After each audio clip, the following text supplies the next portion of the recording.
और जया बच्चन क्या कहती हैं? ये समाजवादी पार्टी की नेत्री है। इस देश में अभी सबसे बड़ा मुद्दा महाकुंभ भगदड़ की घटना है। उन मृतकों की सही संख्या बतानी चाहिए और जनता को सफाई देनी चाहिए।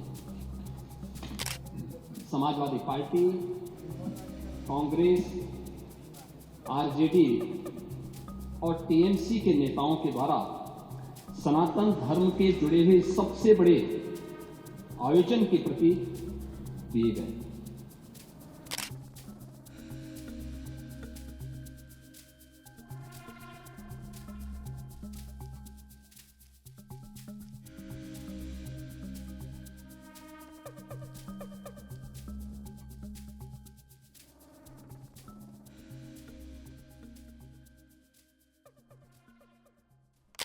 जब एक महाकुंभ का विरोध पहले दिन से कर रहे थे, महोदय मैं एक एक करके इनके बयानों को यहां पे उद्धृत करना चाहूंगा और पिछले सदन में भी मैं याद दिलाना चाहूंगा, जब हम लोग यहां पे इसी सदन में आए थे तो महाकुंभ पे चर्चा, उस समय महाकुंभ की तैयारियां चल रही थी और चर्चा के लिए एक दिन निश्चित किया गया था। आप लोगों ने सदन नहीं चलने दिया, सदन नहीं चलने दिया। अच्छा होता महाकुंभ के पहले सदन में पूरे दिन भर की चर्चा होती, हम उस व्यवस्था के बारे में चर्चा करते, आपके अनुभव का लाभ लेते, लेकिन आपने चर्चा नहीं होने दी। लेकिन पहले दिन से ये चर्चा, पहले दिन से ये अफवाह और इस प्रकार का दुष्प्रचार आपके द्वारा निरंतर होता रहा। आप याद करिए, समाजवादी पार्टी के राष्ट्रीय अध्यक्ष ने महाकुंभ आयोजन के पहले इस बारे में कहना शुरू किया कि साहब इतना पैसा और इतना विस्तार देने की आवश्यकता क्या है। उनका बयान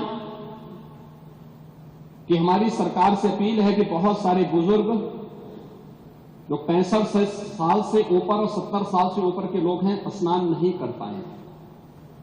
उसके बाद फिर उनके बयान आए, जब शुरू हो गया, फिर लगातार अगर समाजवादी पार्टी के सोशल मीडिया हैंडल को देखें, वो आपके संस्कारों के अनुसारी भाषा का प्रयोग भी करते हैं और जिस प्रकार की भाषा का उसमें प्रयोग किया जाता है, मुझे लगता है किसी भी सभ्य सोसाइटी के लिए वो भाषा कभी शोभा नहीं देगी।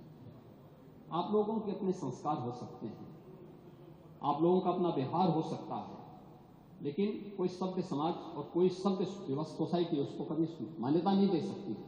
लेकिन उसके माध्यम से लगातार दुष्प्रचार किया गया।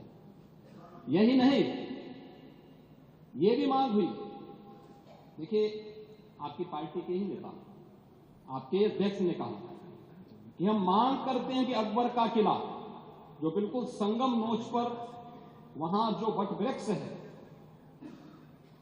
उसकी पूजा करते हैं, सरस्वती नदी भी वहीं से निकलती है। आप देखिए, यानी अक्षय वट का नाम भी उनको नहीं मालूम। सरस्वती कूप को सरस्वती नदी कहते हैं।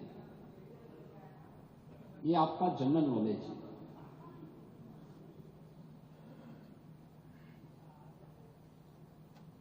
इन्होंने कहा महाकुंभ कोई शब्द नहीं, क्योंकि महायोजन के लिए बहुत सारा पैसा निकालना था, पैसे की बर्बादी करनी थी, इसलिए नाम भी इन्होंने महायोजन दिया।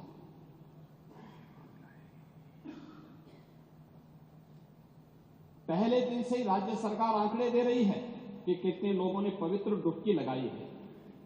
जो लोग पवित्र डुबकी लगाने वालों की संख्या बता सकते हैं, वे यह नहीं बता पा रहे हैं कि कितने लोगों की जान चली गई। इनके एक सहयोगी आ रहे हैं, चिंता मत करिए, एक एक प्रश्न का उत्तर देंगे, थोड़ा पेशेंस रखिए। देखो आप बोल रहे थे, मैं बहुत शांति से सुन रहा था, बहुत शांति से। आप ही के एक सहयोगी श्री लालू यादव जी कह रहे हैं, अरे ये सब कुंभ का क्या कोई मतलब है, फालतू का कुंभ है। यानी सनातन धर्म के इस महायोजन को फालतू उनको दिखाई देता है। और इनके एक और सहयोगी उससे भी 2 कदम आगे आकर के कहती हैं कि महाकुंभ मृत्यु कुंभ में बदल गया है। ये क्या है? ये क्या है? मल्लिकार्जुन खड़गे कांग्रेस के नेता अध्यक्ष कहते हैं कुंभ भगदड़ में हजारों लोग मारे गए।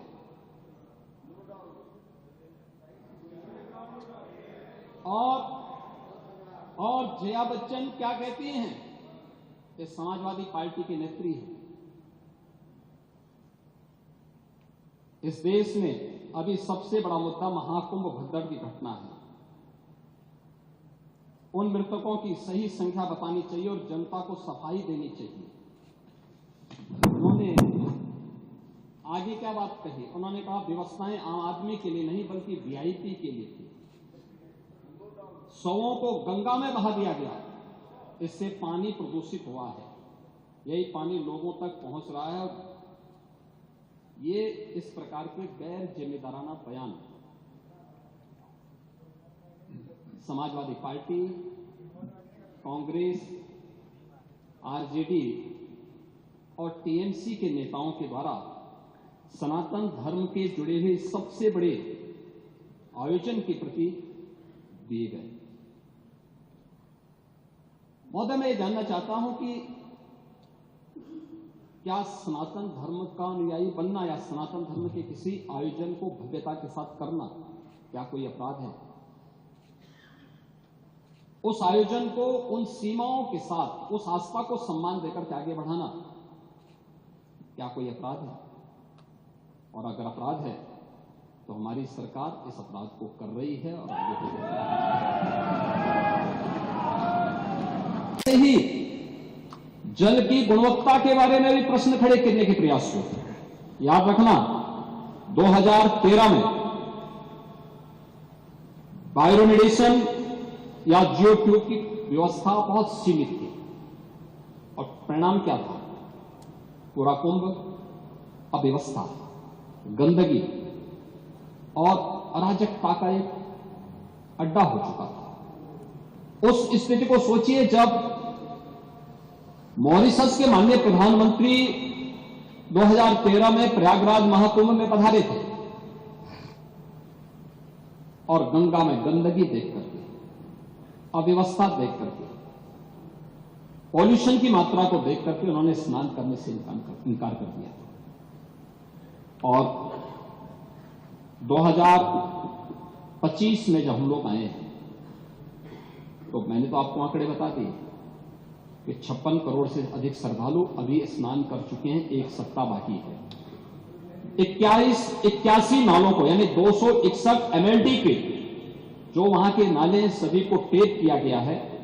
और टेप ही नहीं किया गया है बल्कि उसके बारे में जो सरकार की व्यवस्थाएं बनाई गई है उसके बारे में विस्तार से सदन में कहना चाहूंगा, क्योंकि बहुत सारे लोग अभी उसके बारे में दुष्प्रचार करने की अपनी उस प्रवृत्ति से बाज नहीं आएंगे और इसलिए मैं उसके बारे में बताना चाहूंगा कि गंगा जी हो या यमुना जी हो, प्रयागराज के जितने भी वहां पे संगम स्थल से जुड़े हुए जितने भी वहां के अगल बगल के जितने भी नाले हैं, जितने भी इस प्रकार के सीवर का है, ड्रेनेज का है, सबको टेप करके या तो एसटीपी में या बायोरेमेडिएशन या जियो ट्यूब के माध्यम से उनके शुद्धिकरण के बाद ही उसे वहां पर वो किया जा रहा है।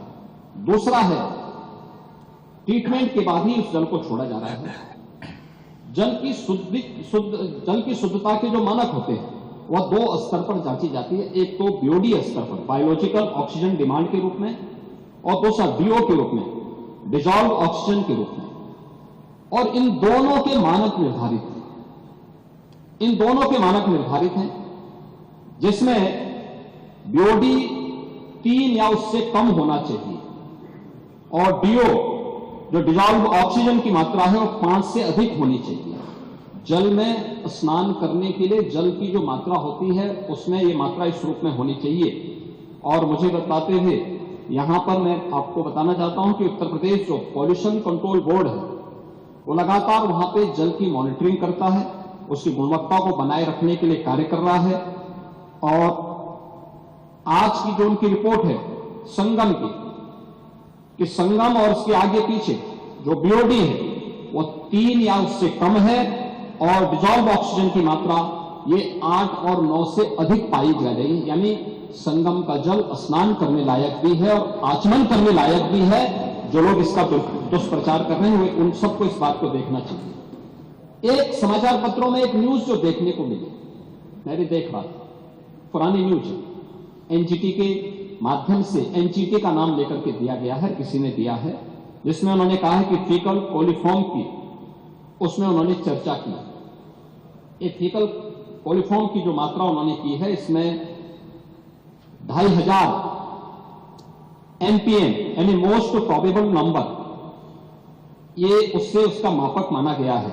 इससे कम होनी चाहिए 100 ml में, 100 मिलीलीटर में। और इसके जो अलग अलग नमूने लिए गए फीकल कोलिफॉर्म के लिए, ये फीकल कोलिफॉर्म बढ़ने के बहुत सारे कारण हो सकते हैं। या तो कहीं सीवेज लीकेज है, या बहुत बार होता है कि भाई इस प्रकार की नदियां हैं, कोई वह चैनलाइज तो है नहीं,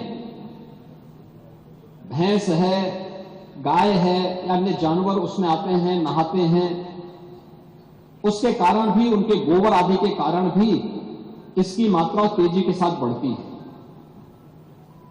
लेकिन प्रयागराज के संदर्भ में जो मैं आपको स्पष्ट करना चाहूंगा कि 12, 16, 20, 25, 30 जनवरी, 5, 10 और 13 फरवरी को जो सैंपल के परीक्षण लिए गए हैं, उसमें संगम नोच पर फीकल कोलिफॉर्म की मात्रा मानक के अनुरूप पाई गई है। ये Uttar Pradesh pollution control board का है, जो 2500 एमपीएम प्रति 100 ml से कम पाई गई है। इसका मतलब जो दुष्प्रचार कर रहे हैं केवल कुंभ महाकुंभ को बदनाम करने की साजिश का हिस्सा है। और केंद्रीय प्रदूषण नियंत्रण बोर्ड में भी, जिनके नाम पर खबर है, उन्होंने भी 12, 13 एवं 15 जनवरी की रिपोर्ट में इसकी मात्रा को 2000 या उससे कम पाया, यानी 2500 से कम ही पाया है। यह भी इसमें मैं आपको स्पष्ट करना चाहता हूं।